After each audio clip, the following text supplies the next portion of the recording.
Well, here's a film that I've been excited to see. Well, been wanting to see. Hey guys, my Jojo here, and yep, Spider-Man. Surprising that I'm reviewing a Marvel movie. This time, based off one of the most iconic Marvel characters of all time. Yep, Spider-Man. Now, when it came to a lot of Spider-Man, I never seen a lot of Spider-Man films. So the fact that I haven't, well, like I said, I have not seen a lot of Spider-Man films. Well, I've seen a couple of them. A couple of them. I saw No Way Home, but that was only from a Google Drive link. I enjoyed it. Enjoyed it, though haven't seen much of it. Then I saw Into the Spider. Then there was Into the Spider-Verse, which is definitely among my favorite films of all time. And definitely the best out of the Spider-Man films. And I did remember seeing The Amazing Spider-Man back a few years ago when I started, and that was when I started doing the whole opening logos variant. But I don't remember much of that film. I don't know if I want to go back and rewatch it, but I don't know. So what? So where does it? So I think it's probably time for me to review where where the whole Spider-Man franchise started. The 2002 movie. So let's get the plot of the film out of the way. So, the plot of the film is that a boy named Peter Parker is in this visits the science lair. However, he ends up getting bitten by a radioactive spider. There, and he has and he ends up getting superpowers because of it. It caused him. Man, he also has a crush on this girl named MJ, aka Mary Jane. Meanwhile, there's a new villain called Green Goblin, and then Spider-Man. And then after the death of his father, Spider-Man's men have to go out and save the world. Now, now, movies based on superheroes has always been critically acclaimed. Look at, look at the Batman and the Dark Knight and and Wonder Woman. How even X-Men was well received back in 2000. So, what about So, how did Spider-Man's first theatrical movie went? Almost perfect. Well, let's get some positives out the way. Now, here for starters, the pacing. It's amazing here, as most of the moments really build up the story on where the story is going to be heading to.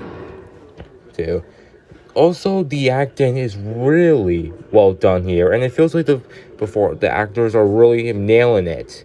That he's probably Tobey Maguire. I'm not saying he's the best role of Spider-Man because I feel like Tom Holland kind of fits the character a bit better, but Tobey Maguire's performance here is really amazing. Plus, as well as the other actors here. Here, it just feels like they're having really fun with their performances. Of course, then there's the bonding. The bonding here is really cute and well played. I like the bond between Peter and MJ, and there was never a negative on screen with them. It also helped that the film is very faithful to its source material. As it builds up, as it explains the origin of Spider-Man, how Peter Parker got bit by a spider and he got superpowers. Again, the pacing here is just because of the pacing, how well played out it is. Also, this film really knows when to hit on some serious moments, like the father's, like when Peter's father ends up dying, or the ending, or this or the emotional scenes. Those are really moments where it really really knew when to get seriously. And of course, how can we not talk about the action scenes? The action scenes are pretty much what holds up the film. film. Mostly the final showdown between Spider-Man and the Green Goblin was just amazing. Amazing. I really enjoyed that. And as well as the other action scenes are pretty amazing too. And I'm pretty sure the action, and like I said, the action scenes easily are probably the most rewatchable moments of the film. They've definitely carried out the film. Film. However, there may re- however, if I'm pointing out a lot of positives with this film, why do I almost call this an almost perfect film? That's where the second half comes. That's when the ending comes. Well, it did say that the bonding between Peter and MJ was also really cute and well spread out. The end, the ending was kind of a massive what WTF moment, as MJ loves Peter Parker. However, Peter Parker said that they're better off being friends and left her to be heartbroken. I'm sorry. I was just not a fan of the ending, and then they kind of and almost ruined the bonding moments.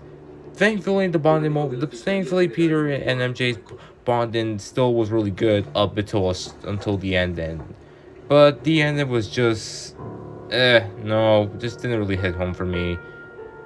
That was a damn shame because the movie was went out pretty strong.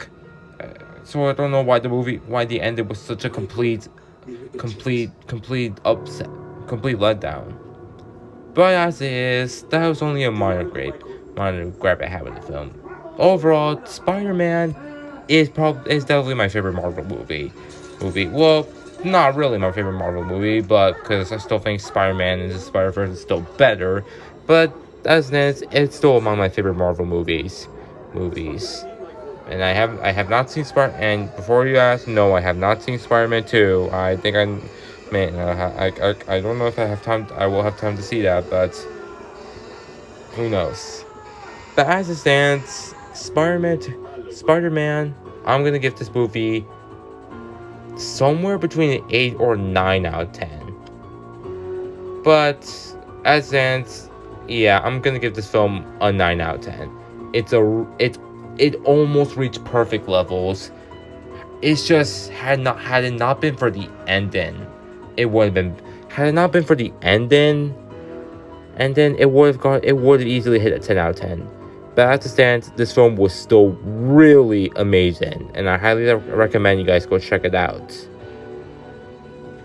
So that's it for my review on Spider-Man. Thanks for watching. Please subscribe to the channel, and I'll be sure to post more movie reviews. And I'll see you guys next time. Adios.